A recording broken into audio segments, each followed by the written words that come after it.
What if I fail? What if I fail? What if my kids don't get a good education? What if they're miserable? What if I'm miserable? What if my house is a disaster? What if I can't handle everything? What if they have no friends? What if they end up weird? What if I have no friends? What if people make fun of them? What if I can't do it? What if I do it badly? What if I fail? What if I fail? What if I fail? Stop. Just stop. You're going down a rabbit hole.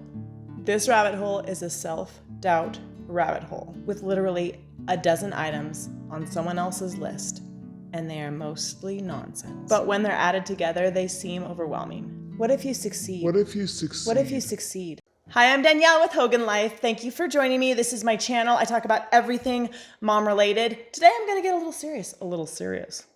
Yes, I am. There are some questions that keep you up at night. And you know what? They should. They deserve some serious thought. But there are some questions that are repetitive, that are nonsensical, and that are nothing but senseless worry. I want to encourage us moms to have this "I don't have time for that" category in our heads, where we put a lot of these nonsensical questions and come up with the important questions to ask. Because let me tell you, we do not need more reasons not to sleep. Okay? I believe that a correct question asked is indispensable for dispelling the mystery and the drama around these mom questions, around these homeschooling questions, around these kid questions. A million vague questions that never actually get an answer are actually excuses. They are reasons to not try. And I want to answer this "what if I fail" question for you as a homeschooler, as a mom. And my answer is another question. What if you don't try? What if you never try? Wouldn't that be an automatic failure? It's like two teams and they're supposed to play a game, 10 o'clock, Saturday morning, and one team shows up and the other team doesn't. And it's an automatic forfeit. This is the question I have for you. Close your eyes. Yeah, go ahead. Close your eyes. Picture your kids and tell me what you see for them in their future. Do you see them getting good jobs, high-paying jobs, corporate jobs where they make a lot of money? Or do you see them, the ones who get the jobs and show up to work 10 minutes early and have just the best attitude and a good work ethic? Do you see them getting married and taking their family to church and worshiping together? Do you see your kids homeschooling their own kids? Do you see your kids the ones that people can count on? The ones that they call when they're in need? The ones that are giving? When you look at your kids, do you see them in college? Or do you see them just having a voracious appetite for learning new things or for learning things that they're passionate about? What do you see for your kids? This isn't a one answer question. This is a let's explore what we see for our kids. Because for me, it's not I see my kids going to college and getting a high paying job. But when I see my kids in my mind's eye, in my mom's mind eye, I see them being functional, being loving, being considerate, being generous, being hard workers. I see them being people that are dependable, good husbands, good wives, good fathers, good mothers. And these all are heart issues, habit issues, discipline issues, and they are not academic issues. And I'm not saying you can't train your children wonderfully if they're in public school. It is more likely that you're going to have success in habit issues, in training issues, in heart issues when you have more time with your kids. And that is something that homeschooling allows. It allows time. It allows you as a parent to be there during those formative years where they're making decisions. They're probably making 25 decisions throughout the day to either choose life or to choose death, to choose a good attitude or to choose a bad attitude, to choose to be unkind or to choose to be kind. And you are helping them in those moments, directing them in the best choice. Ephesians 6:4 says, "Bring up your children in the training and instruction of the Lord." I am by no means a Greek scholar, but there is a Greek word in there that means to bring them up to maturity. What is maturity? 3 things I want to mention regarding maturity. And 1 is responsibility, 2 is self-control, and 3 is wisdom. Now let's take the first, responsibility. Taking responsibility for their own actions. Knowing that there are consequences to the things that they choose and taking those consequences. That is an indication to me of maturity. When they can say, okay, I made this choice, it had these consequences, not what I was hoping for, I take responsibility for that. Big maturing moment there. Responsibility also covers conscientious work habits.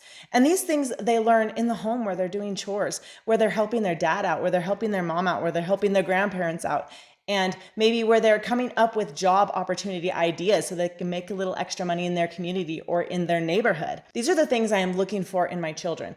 And doing schoolwork at home is a great opportunity for them to develop in these areas.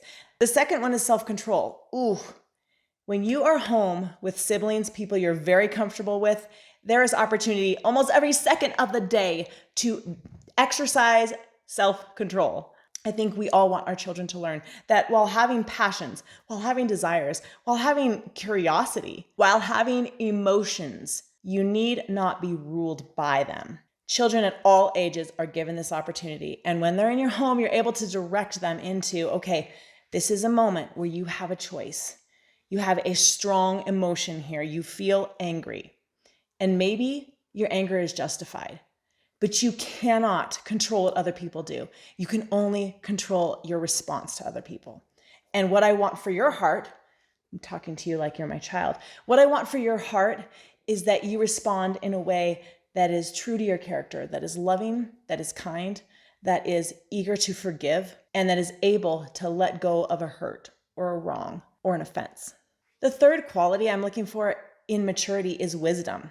Wisdom, it's, in short, the ability to make sound decisions. Most of us make a lot of decisions for our kids as they're young, and then as they get older, we start letting them make some decisions for themselves with our guidance, with the absolute ability to veto decisions that are bad.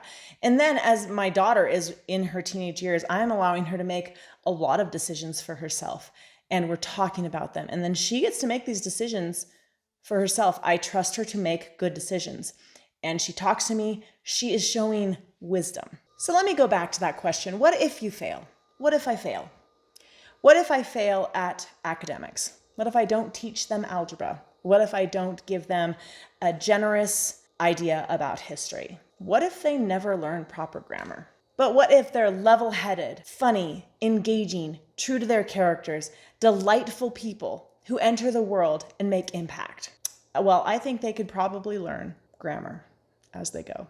I don't want you to think it's one or the other. You can certainly give them a great academic education at home. In fact, you are probably already doing that. But do not allow the questions and the fears of failure to keep you from trying and to embarking on this incredible journey where you get to have your children close, where you get to have the moments with them, where you get to teach them, you get to cry with them, you get to laugh with them, and you get to show them, you get to train them. This is just food for thought. I'm Danielle. Remember, no one can mom your kids like you. And I'm gonna go a step further and say, no one can school your kids like you. It doesn't mean you are going to be better at math than a teacher. That's not what it means. It means that you are gonna be better doing the whole thing, the whole academic, education, emotional, training, maturity thing as a parent. I know that not everyone can homeschool their kids, but for those of you who are on the fence that can, but you're on the fence, you don't know if you should, I want to encourage you to do it, to try. I want to encourage you to keep your kids close. I will see you next time. What if your kids get a great education? What if your kids are happy? What if they have lots of friends? What if they have you? What if your house is a mess? What if they end up weird? What if they end up original? What if you do it well? What if you can't handle it?